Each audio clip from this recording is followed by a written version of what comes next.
भारत के golden boy Neeraj Chopra, जिन्होंने 2 Olympic medal जीते हैं, अब उनको इंडियन आर्मी की तरफ से एक बड़ा सम्मान दिया गया है। दरअसल इंडियन आर्मी में नीरज चोपड़ा को कर्नल पद से नवाजा गया है।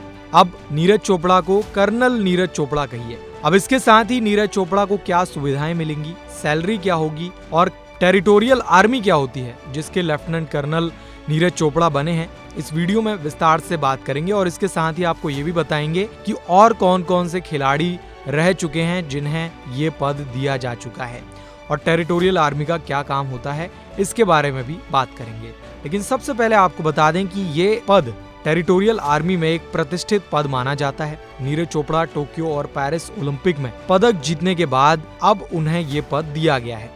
नीरज चोपड़ा की सैलरी की अगर बात करें तो इस पद के बाद उन्हें 1 लाख रुपए के करीब सैलरी दी जा सकती है और इसके अलावा भी कई अन्य सुविधाएं उन्हें मिलेंगी।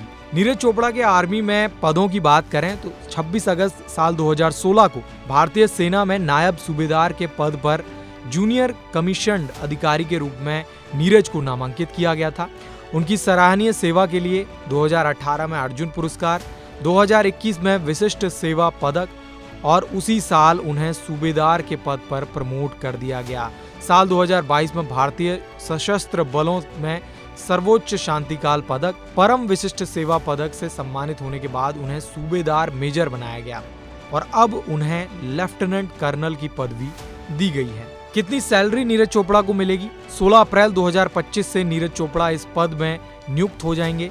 सेना में आमतौर पर एक लेफ्टिनेंट कर्नल की सैलरी 1,20,000 से 1,50,000 प्रतिमाह होती है।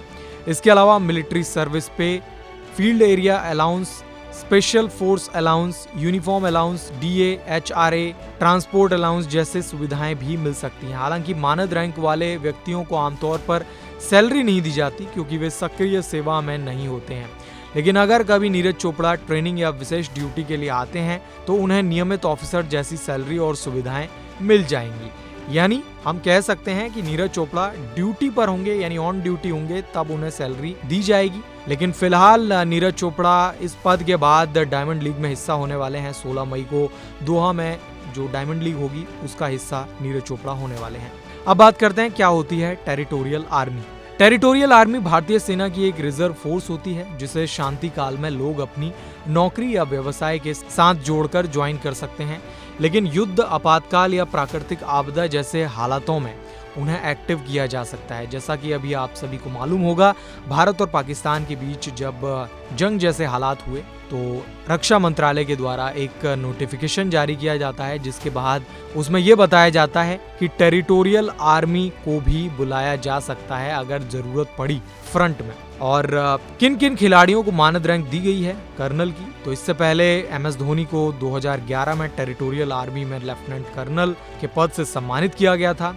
धोनी ने पैराशूट रेजिमेंट के साथ सैन्य प्रशिक्षण भी पूरा किया है। इसके अलावा 1983 विश्व कप विजेता कपिल देव 2008 में टेरिटोरियल आर्मी के लेफ्टिनेंट कर्नल बने।